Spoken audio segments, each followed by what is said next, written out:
हिंगोलीपासून अवघ्या 20 किलोमीटर अंतरावर असलेल्या संत शिरोमणी नामदेव महाराजांचे जन्मस्थळ म्हणून ओळख असलेल्या नरसी नामदेव या ठिकाणी आज आपण जाणार आहोत. संत नामदेवांचा जन्म नरसी नामदेव या ठिकाणी झाला असून नामदेवांच्या अनेक आख्यायिका सांगितल्या जातात. तसेच परतवारी व मिठाची यात्रा देखील या ठिकाणी भरते. तसेच भव्य असे मंदिर देखील उभारण्यात आले असून महाराष्ट्रातून भक्त मोठ्या संख्येने नामदेवांचे दर्शन घेण्यासाठी नरसी नामदेव या ठिकाणी दाखल होतात. तर चला आज आपण नामदेवांबद्दल माहिती जाणून घेऊया.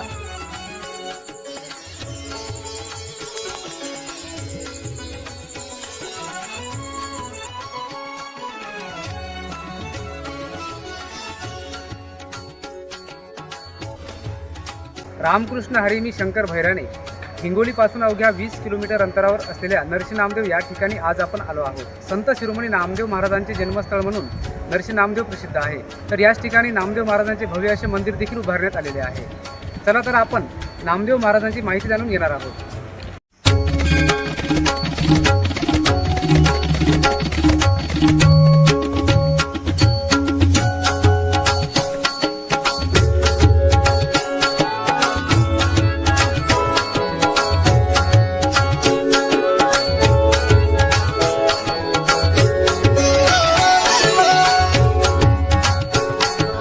रामकृष्ण हरी, माझं नाव दत्तात्रय त्र्यंबक स्वामी कीर्तनकाराचं आहे. संत नामदेव महाराजांचा जन्म नरसी या ठिकाणी शिंपल्यात झालेला असा आख्यायिका आहे.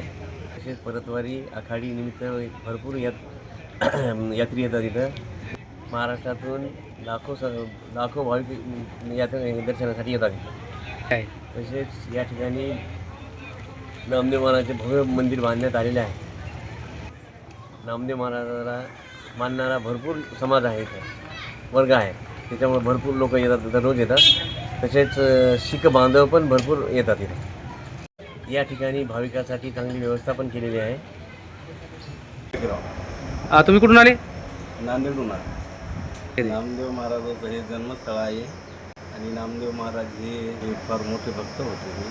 त्यांनी शैल पौर्णिमेला याला जत्रा भरते आणि इथं हरेक माणसं सगळे येतात. सगळं समाधान, शांतता वाटते. हिंगोली राहणार मुक्काम पोट साळणा इथं जे नामदेव नरसी महाराज जे जन्मभूमी आहे, तर इथं एवढी सुविधा आहे.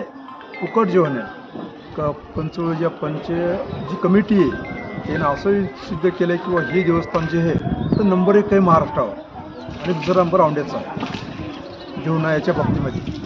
इथं जी सुविधा होती सगळं सोय, झाड पोस सगळे पूर्ण व्यवस्था आहे. आणि इथले जे माणसं असतात ते पूर्ण साथ देतात देवाला. नामदेव महाराज येते संत येतं. संत असल्यामुळे पूर्ण गावचे आजूबाजूचे लोक सुद्धा लांबून येतात इथं पाया पडायला. कयाधू नदी आहे. कयाधू नदीमध्ये जर हस्ती टाकली तर तिथं पूर्ण हस्तीचं पाणी होत आहे. ही पवित्र आहे. तिला सगळ्यात महाराष्ट्रामध्ये किंवा भारतामध्ये म्हणलं तरी ही पवित्र नदी आहे. इथं हस्तीचं पाणी दुसरीकडे होऊ शकत नाही. पुण्यात काशीने पोटेने इथं होऊ शकत नाही. कारण माझ्या आईचं आणि माझ्या वडिलाचं मी इथं आणलेलं आहे. रामपूर्ण नेलं इथं आणलेलं आहे. मला ही पूर्ण माहिती आहे. मी जवळचा औंढ्यापासून. धन्यवाद.